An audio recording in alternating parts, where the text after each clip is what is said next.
Hey everyone, how's your reading going? This is part 2 in my to be read pile.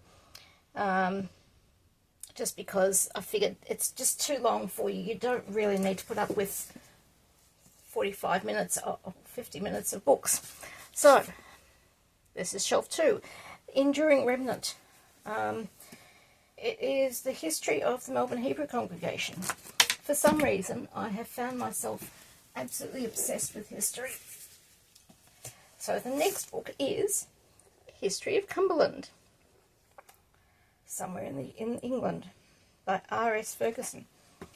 And, now this is one, I do not know if I'm going to be able to read it, but it's exactly what I want to read.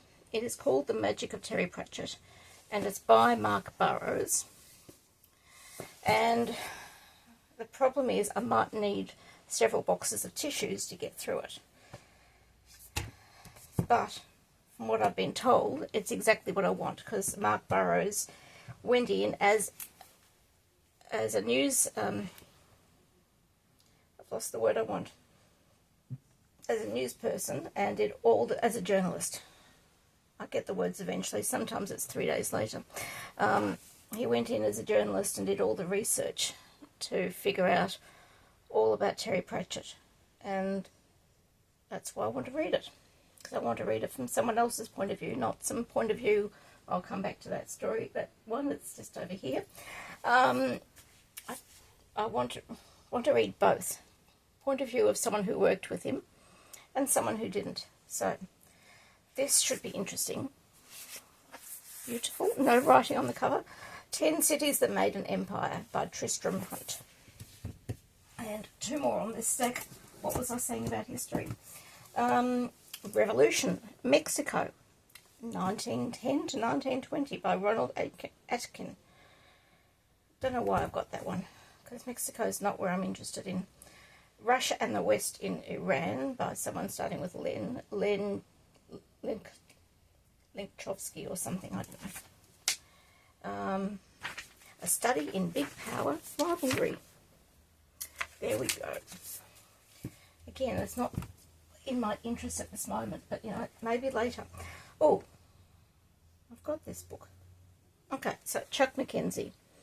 I think he's a fantastic author. He's also a personal friend. I'm so pleased. The Dark Man by Referral and Less Pleasant Tales. Now, he's been advertising this on his Facebook page, and I was going to buy it from him the next time I saw him.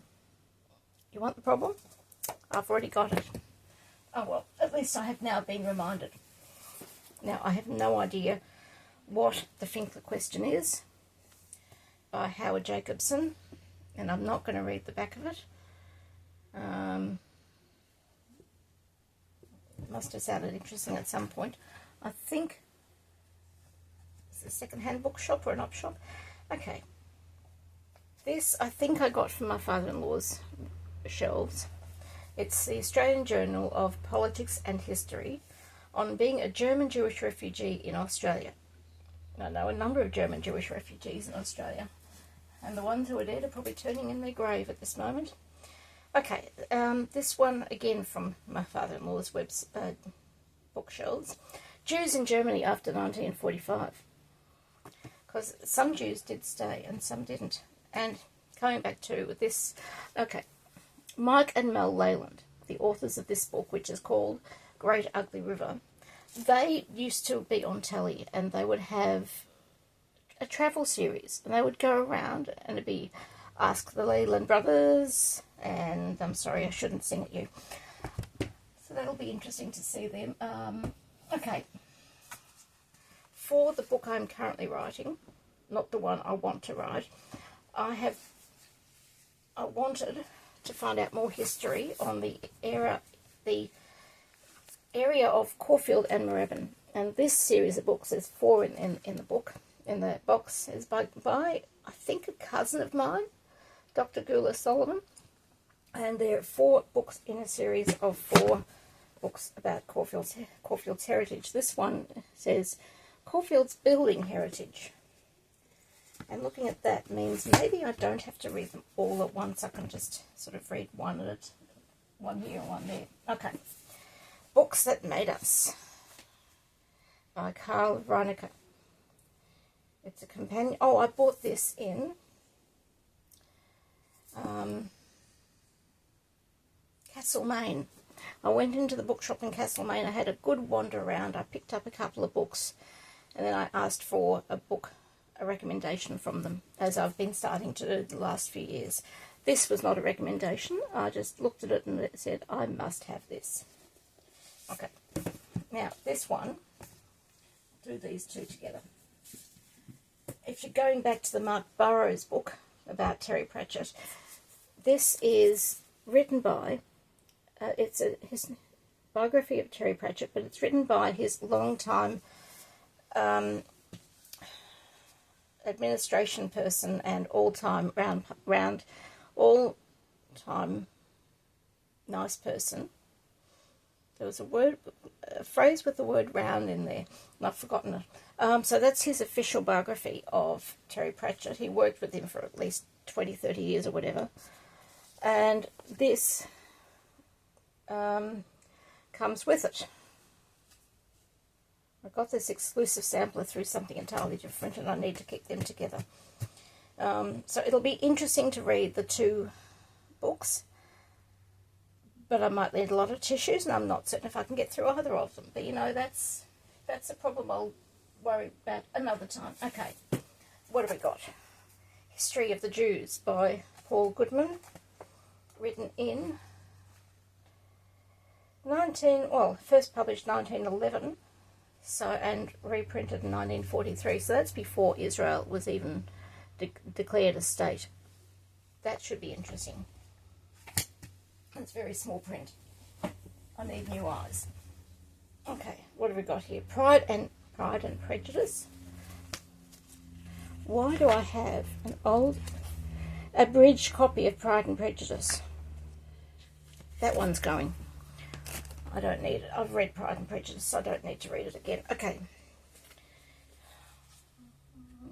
This book has got another book to go with it, and I don't know where it is, and I'm getting cramp in my foot. Ow, whinge. So that my first 2,000 years, it's sort of meant to be historical fiction, I think. There's, if it's the book I'm thinking of, there's a little love in it, which I won't bother to finish reading. There was a book that went with it, I think. Okay, this is a Quran. I have no idea if it's a good translation or not, but it's been translated by N.J. Dawood. Oh, that'll make interesting reading. I've got a copy of the Quran on my computer. Why do I need two? No idea. But I've got a couple of different copies of the Torah. So anyway, and I've got a tiny little copy of the New Testament. Okay, this is Essence of Buddhism. So there you go.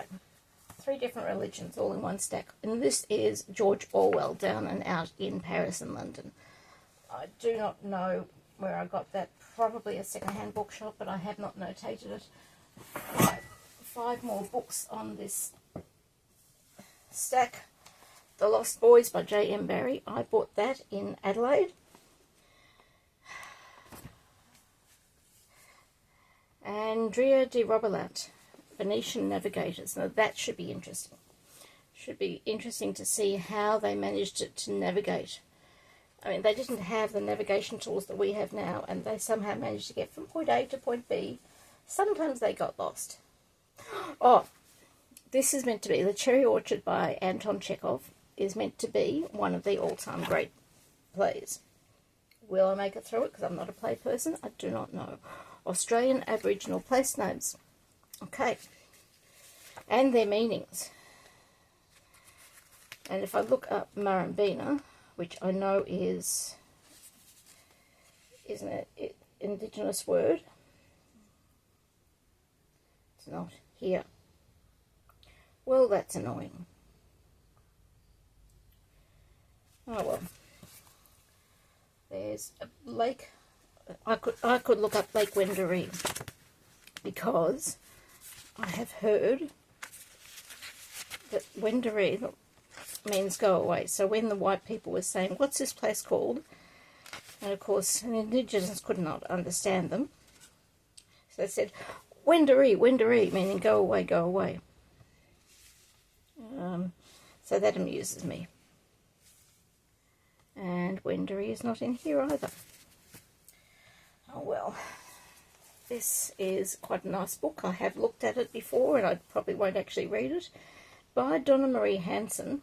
It's an Australian speculative fiction, a genre overview. So you've got, let me find people I actually know. Victor Kelleher, Rick Kennett. Oh, hang on. I mentioned Chuck before. Let's look at it. Let's look at his. So what you've got is a picture of him in his youth. There you go. And a full page, 2 columns, all about him and his works. What's that book? Confessions of a Pod Person. Oh, I've got that. That was brilliant. Maybe I shouldn't say that out loud. He might actually get a big head. Okay, so that is 11 minutes. And I've only done the front part. And what I have here, it's got nothing to do with my to be read pile. It's just I don't know where to put it. That is my dad's dental plaque from his surgery. And here, that is my grandfather and my uncle's plaque from their warehouse. They worked in the schmutters trade. Well, my dad was a dentist, and my uncle and my grandfather, great uncle and grandfather, they worked in the schmutters industry, the clothing industry in Flinders Lane. So, okay, a lot of these books here are old.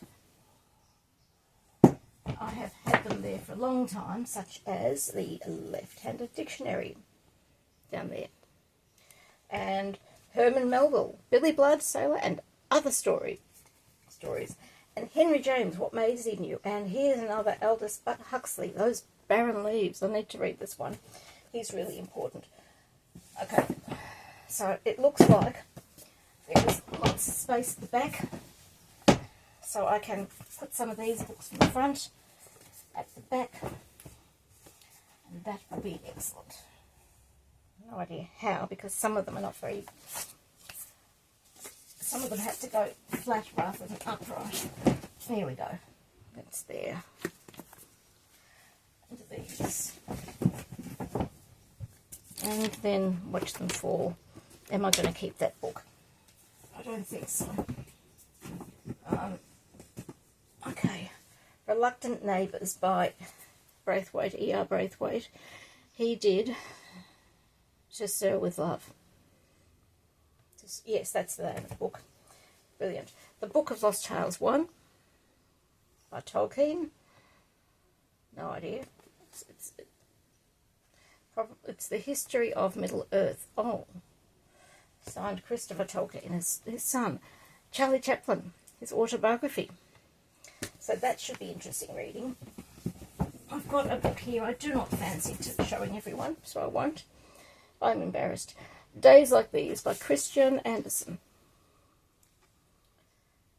The back says, this is a bit confronting. I am 34 years old. I have a beautiful wife and 2 boys. I have cancer. Oh, I won this some time ago, some years ago, in a raffle auction to raise money for some charity or other. I've forgotten which now.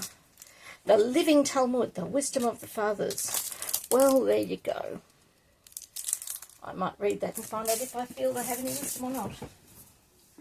The Joys of Yiddish, Leo Rustin. I have a couple of words of Yiddish, and they are very embarrassing words, and I will not use them. Oh, now, Karen Blixen, who's also the Isaac Dinesen, she did Out of Africa. And this is this her book, her biography, autobiography? I don't know. But she wrote an amazing book, Out of Africa, and I think they made it into a movie, and I've just had a blank as to who was in it. And I'm not in a position to check. Giovanni Boccaccio, the Decameron. There we go. Just what you need. The nice translation. Thank you, G.H. McWilliam. So the first paragraph here, in 1348, A party of wealthy patricians take refuge from the plague that is raging in the city in a villa outside Florence. And there they tell each other lots of stories. So, okay. A Star Called Sun. George Gamow. Sun worship. Excellent. I don't know. This one might be too scientific for me. And for J. Louis Borges, he's writing Labyrinths. He writes really good stuff, but I do struggle with it because it's a bit highbrow. Okay, why do I have something called The Matriculation History of England, Part 2, 1485 to 1688? Can someone tell me why? I've bought it from an op shop. I don't know. And why... Oh, you can't see anything. Why do I have Every Man's Dictionary of Quotations and Proverbs on my To Be Read pile? As if I'm going to read the entire thing from cover to cover. Right, maybe, maybe not. Okay, this is Jennifer Baccia, Creating Popular Fiction. How to Write Novels That Sell. At the moment, I think I'd be happy to just write a novel. Get to the end of it. Oh, another Aldous Huxley, Eyeless in Gaza. That would be interesting, considering Gaza is very much in the news at this moment. It says 1950. No, it doesn't say. No, it says 1050. That's book number 1050. The Short History of the World by H.G. Wells, the brilliant H.G. Wells. I've no idea. The Tongue of the Prophets by Robert St. John. It's the story of Eliezer ben Yehuda, the Jewish scholar from Lithuania, whose life work was the revival of the Hebrew language. Okay, no idea how I'm going to feel about that one. 100 Years of Solitude by Gabriel Garcia Marquez. Got some interesting books here. And they're all over the place. And it's probably Jean de La Fontaine, Selected Fables. If it's Jean, then he's a man. If it's Jean, then she's a woman. Here he depicts... Okay, Jean. And that, by the way, is another shelf. It's only... I can't read the numbers. It's a lot of minutes. It's far too long. You've been very patient. Thank you for staying with me for part 2 of my To Be Read pile. If you fancy coming back to part 3 for this shelf, where's my hand? I don't know. This shelf, second shelf. Feel free. It'll come up soon. Bye.